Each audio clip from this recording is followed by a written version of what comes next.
KVS NVS 2025 teaching non teaching PRT TGT PGT की vacancy को जोड़ दूं तो 14,000 प्लस सीटें हमारे हाथ में हैं। ये साल और 2026 का साल बिल्कुल आपके लिए गोल्डन अपॉर्चुनिटी है, जिसमें DSSB, EMRS, KVS, NVS और इसके साथ साथ UGC नेट सीटेड बहुत सारे पेपर आपके लाइन में हैं। आपका काम है अपनी दिशा और दशा को बिल्कुल राइट ट्रैक पे रखना, ताकि कि आप बेहतर तरीके से सिलेक्शन ले पाएं। वीडियो क्यों इंपॉर्टेंट है, क्यों आपको देखनी चाहिए, क्योंकि इस वीडियो को देखने के बाद जो बच्चे केवीएस एनवीएस की तैयारी कर रहे हैं, चाहे वो फ्रेशर हैं, चाहे वो पुराने कैंडिडेट हैं, चाहे आप हाउसवाइफ हैं, चाहे आप जॉब कर रही हैं, चाहे आप घर में रह करके पढ़ाई कर रहे हैं, ये आपके लिए बिल्कुल उतना ही ज़्यादा बेनिफिशियल साबित होने वाला है जितना ज़्यादा इंपॉर्टेंट आपको लगता है कि आपको सिलेक्शन लेना इस बार आपके लिए ज़्यादा इंपॉर्टेंट और ऑथेंटिक है। राइट, तो कैसे हो पाएगा एग्जामिनेशन जब हम स्टार्ट करते हैं, ठीक है, इस वीडियो को जो देखने के बाद आपको समझ में आएगा आखिर में एग्जामिनेशन जब हम स्टार्ट करते हैं तो हमारी दशा और दिशा क्या है, और उसी के ऊपर हम बात करने वाले हैं।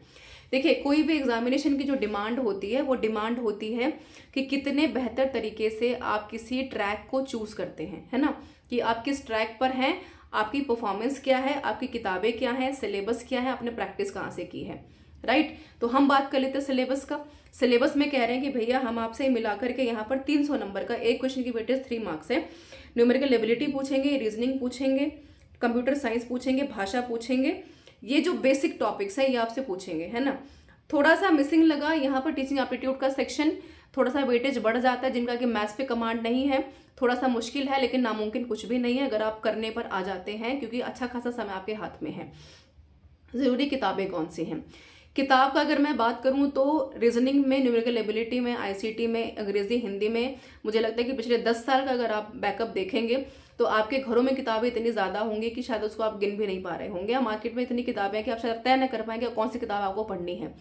ज़रूरी क्या है, आपने अपने ग्रेजुएशन में, अपने बीएड में, सीटेट के दौरान कोई भी किताब आपने हिंदी और अंग्रेजी भाषा के लिए पढ़ी होगी, उसको चुन लीजिए और उसको पढ़ डालिए। आपको बेसिक कॉन्सेप्ट्स क्लैरिटी होनी चाहिए, इसलिए किताब पढ़नी इंपॉर्टेंट है। रीजनिंग, मैथमेटिक्स के लिए मैं कोई भी किताब सजेस्ट नहीं करूंगी, क्योंकि इंपॉर्टेंट है PYQs। DSSB, KVS, NVS में और UGC नेट में जितने भी अब तक के पिछले 5 साल में सवाल पूछे गए हैं, सबके सब उठा लीजिए।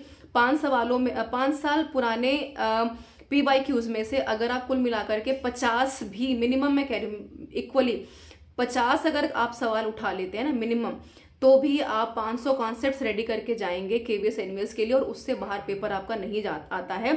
ये मैं नहीं कह रही हूँ, ये लोग बताते हैं जो लोग कहीं ना कहीं टॉप पोजीशंस पे हैं या जो पेपर निकाल करके फर्स्ट अटेम्प्ट में बैठे हुए हैं। ठीक है, ये सारी चीजें आपको ध्यान में रखनी है। तो कोई भी चीज यहाँ पर आपके लिए एक लाइमलाइट नहीं कि कोई भी किताब खरीद करके उसको पढ़ना शुरू कर दे नए सिरे से। रीजनिंग में, मैथमेटिक्स में, क्वांट में कुछ नया नहीं है जो आप पढ़ रहे हैं। अंग्रेजी, हिंदी भाषा में direct, indirect speech, passive, active, narration कुछ नया नहीं है जो आप पढ़ने जा रहे हैं। तो मैक्सिमम प्रैक्टिस, मैक्सिमम सिलेक्शन, एक ही थ्योरी है, इज इक्वल टू PYQs। ठीक है, इतना अगर आप समझ जाते हैं आज से, अभी से, तो किताबों को जितना मिनिमम कर देंगे, कम कर देंगे, उतना सिलेक्शन आपके लिए आसान हो जाएगा। Maximum practice, maximum near to selection आपके लिए काफी इक्वालिटी के पास है। बाकी आपको Tier 1 अभी क्वालिफाई करना है। जैसे आप Tier 1 क्वालिफाई करेंगे, सेफ स्कोर अटेम्प्ट करेंगे, उसके बाद हम बात करेंगे यहाँ पर डिस्क्रिप्टिव वाले पार्ट के लिए।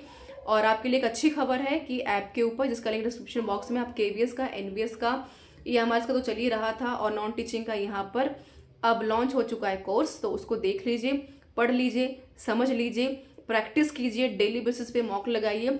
सेक्शन वाइज मॉक दिए हुए हैं, जनरल अवेयरनेस का अलग है, रीजनिंग का अलग है, मैथ्स का अलग है। ठीक है, जहां पर आपको मैक्सिमम यहाँ पर क्लैरिटी होगी कि कितने सवाल हर रोज आप सही कर रहे हैं अपने सिलेक्शन को इंश्योर करने के लिए KVS NVS 2025 और 26 में। So this is all about this session. Comment करके आप बताइए कि क्या इस बार आप KVS NVS की वैकेंसी से क्या उम्मीद कर रहे हैं। Thank you so much for being with me.